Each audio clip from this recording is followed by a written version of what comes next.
Assalamualaikum warahmatullahi wabarakatuh. Perkenalkan, nama saya Yandian Junior dari kelas 2D Penyas NPM 19219150. Pada kesempatan ini saya akan menjelaskan tentang menganalisis model kurikulum pendidikan jasmani. Nah, apa yang dimaksud dengan definisi model kurikulum pendidikan jasmani?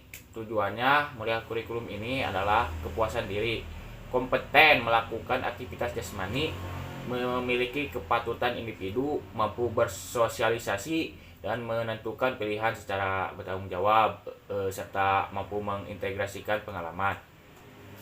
Dari sekian banyaknya para tokoh yang mengungkapkan model kurikulum pendidikan jasmani adalah Steinhardt tahun 1991. Ia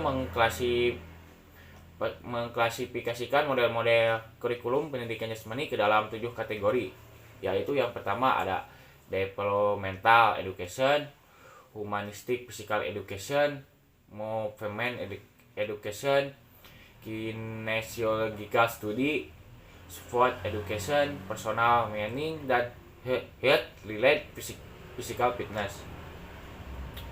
Nah, di sini yang pertama saya akan menjelaskan dulu tentang developmental education. Kurikulum pendidikan jasmani ini, model developmental education adalah model yang paling formal dan umum, berlaku juga pada pelajaran lain. Tujuan dari model ini adalah pengembangan individu secara total, baik dari aspek sosial, emosional, intelektual, dan fisikal, dengan berlandaskan pada filosofi. Pendidikan melalui aktivitas fisik. Pendidikan berkewajiban menciptakan suatu lingkungan belajar yang mengetahui dan memajukan potensi-potensi didik. Melograno tahun 1996 19-20 menyatakan bahwa karena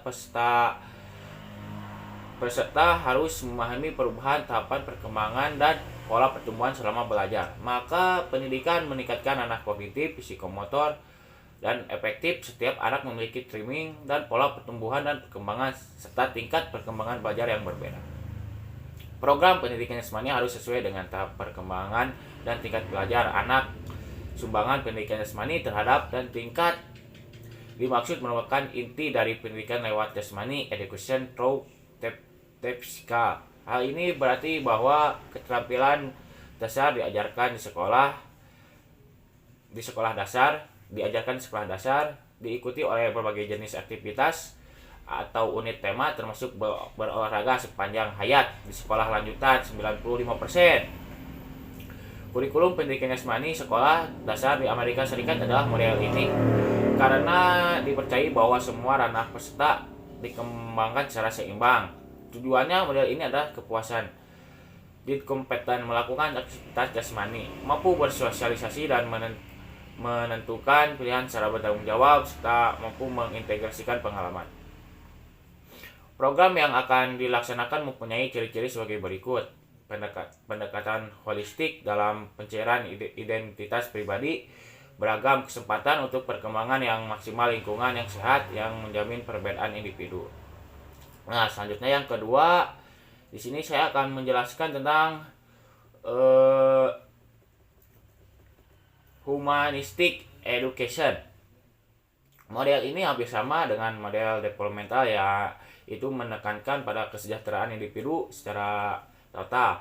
Namun pendekatannya lebih berorientasi pada siswa.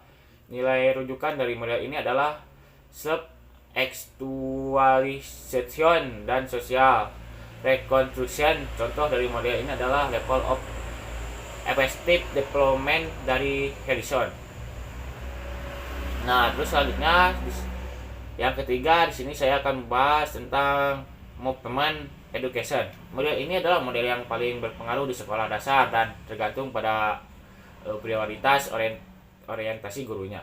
3 nilai rujukan yang menjadi dasar model ini adalah disciplinary mastery, mempelajari gerak, learning process, learning how to move, dan self actualization, penekanan pada siswa, centered. Model analisis gerakan melalui perkembangan tahun 1920-an dan 1930-an. Kini telah dikembangkan ke dalam suatu kurikulum pendidikan jasmani yang menekankan keutamaan akan pemahaman gerakan dari sudut pandang biomekanik dan estetik. Model ini berdasarkan atas pendekatan penguasaan keahlian dalam mengembangkan programnya. Aktualisasi diri dan proses belajar ditemukan pula dalam model ini. Penguasaan keahlian terlihat dalam programnya yang mengarahkan peserta didik agar memahami struktur gerak dan mengembangkan potensi peserta didik agar bisa bergerak secara terampil. Jawed Bain dan Ennis 1994 222 sampai 224 menyatakan bahwa dalam model analisis gerakan, peserta didik belajar menganalisis gerakan berdasarkan konsep badan, apa yang dilakukan badan, usaha, bagaimana badan bergerak. Nah, terus ruang di mana badan bergerak dan hubungan apa yang terjadi. Nah, juga mereka menerapkan konsep tersebut untuk berbagai macam kegiatan olahraga dan gerakan manusia. Peserta didik meningkatkan kemampuan untuk mencapai tingkat gerak yang terampil. Mereka mengidentifikasi dan menerapkan konsep gerak yang terampil ke dalam prestasi dirinya sendiri dan teman sekelasnya. Karakteristik program yang dikembangkan dalam model ini adalah pengetahuan, pemahaman, dan penguasaan keterampilan gerakan, yaitu integrasi dalam satu kesatuan ruang lingkup dan tahap isi pelajaran atas tema atau konsep gerak menekankan pada kemampuan memecahkan masalah. Nah, terus selanjutnya yang keempat ada kinesiological study. Nah, model ini memiliki nilai rujukan yang sama dengan model movement education. Namun model ini memanfaatkan aktivitas gerak untuk mempelajari dasar-dasar keilmuan dari gerak manusia seperti fisiologi latihan, biomekanik, dan kinesiologi. Pembelajaran yang sering digunakan adalah proses problem solving. Nah, selanjutnya ada sport education. Sport education yang sebelumnya disebut play education, Jewett dan Bain 1985 bertujuan membantu siswa menjadi olahragawan yang baik dan partisipan olahraga yang terampil. Model ini dikembangkan oleh Siendetop berdasarkan atas asumsi bahwa 1. Olahraga adalah bentuk lanjut dari bermain. 2. Olahraga merupakan bagian penting dari kebudayaan. 3. Peserta didik harus berolahraga lewat pendidikan jasmani karena asumsi kedua. Dan yang keempat, keikutsertaan peserta didik dalam olahraga harus sesuai dengan perkembangan Siendetop 1994. Menyatakan bahwa pendidikan olahraga merupakan suatu model kurikulum dan pengajaran yang dikembangkan untuk program pendidikan jasmani, di mana peserta didik hanya belajar secara lengkap bagaimana cara berolahraga, tetapi juga belajar mengkoordinir dan mengatur kegiatan olahraga. Peserta didik juga belajar bertanggung jawab secara pribadi dan keterampilan sebagai anggota kelompok secara efektif. Dengan melaksanakan model ini, memungkinkan peserta didik mempunyai pengetahuan, pemahaman, dan keterampilan yang diperlukan untuk ikut serta dalam kegiatan olahraga. Syarat penting yang perlu diperhatikan adalah olahraga harus dimodifikasi sesuai dengan tingkat pengetahuan dan keterampilan peserta didik, sehingga mereka bisa berpartisipasi baik secara individu maupun secara tim dan kelompok. Tujuannya ini ingin dicapai oleh model kurikulum. Yang pertama, meningkatkan minat peserta didik terhadap kegiatan olahraga agar mereka berpartisipasi secara sukarela. Yang kedua, mengembangkan pemahaman, kemampuan strategi, dan keterampilan dalam berolahraga. Yang ketiga, meningkatkan pemahaman akan lingkungan olahraga dan meningkatkan etika berperilaku dalam berolahraga. Nah, di sini ada ciri-cirinya. Ciri-ciri yang terdapat dalam program model ini adalah peserta didik belajar berpartisipasi dalam kegiatan bermain dan berolahraga yang dilaksanakan dalam suatu lingkungan yang kondusif. Semua peserta didik memperoleh kesempatan untuk mengikuti kompetensi yang dilaksanakan di dalam sekolah. Nah, terus selanjutnya ada personal meaning. Personal meaning ini model berdasarkan atas orientasi nilai integrasi ekologi yang fokus utamanya pada pencarian nilai secara pribadi dan perkembangan individu. Secara holistik, Jewett, Bain, dan Ennis 1994-291 hal itu berkaitan dengan perkembangan individu dalam konteks sosial tertentu dan menekankan pertumbuhan akan tanggung jawab sosial. Model ini percaya bahwa usaha pendidikan diarahkan kepada perkembangan warga dunia yang siap untuk berperan serta dalam usaha bersama membangun suatu masyarakat dunia yang lebih baik. Model ini berdasarkan asumsi bahwa agar suatu pengalaman menjadi pendidikan bagi pelakunya, maka proses tersebut haruslah mempunyai manfaat dan penting bagi individu. 20 tujuan dalam model ini telah diidentifikasikan kemudian dikelompokkan menjadi 3 kategori. Pertama, bergerak untuk memenuhi potensi perkembangan individu, perkembangan pribadi yang terdiri dari 1. Efisiensi fisiologi, dan 2. Kesejahteraan psikologi. Kedua, bergerak untuk beradaptasi dengan dan menguasai lingkungan fisik, meniru lingkungan yang terdiri dari 1. Orientasi ruang, 2. Memanipulasi objek. Ketiga, bergerak agar bisa berhubungan dengan orang lain, interaksi sosial yang terdiri dari 1. Berkomunikasi, 2. Berhubungan dengan kelompok, 3. Terlibat dalam peristiwa budaya. Jewett, Bain, dan Ennis 1994-276-278. Karakteristik program yang ditawarkan oleh model ini adalah 1.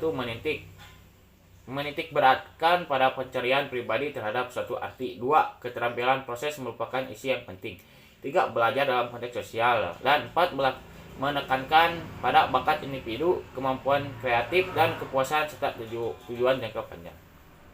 Nah, terus selanjutnya ada yang terakhir ini. Ada health relate physical fitness. Model ini hampir sama dengan model developmental dan humanistik. Ketiga-tiganya ingin memberikan kontribusi terhadap well-being. Perbedaannya ini lebih terbatas pada kesehatan dan nilai rujukan disciplinary mastery. William Anderson mengembangkan model ini pemeliharaan dan peningkatkan status kebugaran jasmani peserta didik merupakan fokus utama programnya. Perencanaan model ini berasumsi bahwa aktivitas jasmani merupakan inti dari gaya hidup yang sehat dan bahwa perkembangan gaya hidup yang demikian memerlukan pengetahuan mengenai kebugaran jasmani yang meliputi hubungan aktivitas dan kesehatan. Keterampilan jasmani yang menyehatkan dan komitmen terhadap keutamaan latihan menurut Melograno 1996-19 meliputi prinsip dan pengaruh latihan. Desain program latihan individu berdasarkan prinsip-prinsip kebugaran, bentuk aktivitas jasmani yang mengembangkan kebugaran dan kesadaran akan pemeliharaan kebugaran jasmani.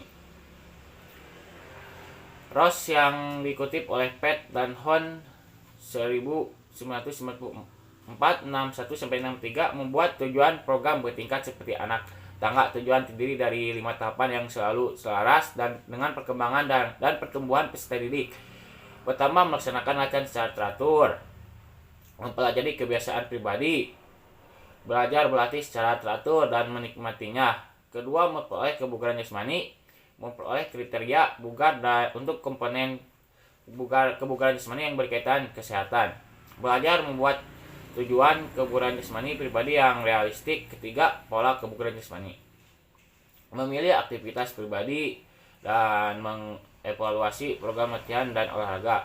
Keempat, evaluasi diri, menguji kebugaran sendiri dan menerjemahkan hasil tes. Kelima, memecahkan masalah dan membuat keputusan, merencanakan program dan menjadi seorang pelaku yang berpengetahuan. Menitik beratkan pengetahuan, sikap, dan pelaku program kegiatan yang berkelanjutan dan pengujian reguler serta penilaian individual adalah karakteristik program yang ada dalam model ini.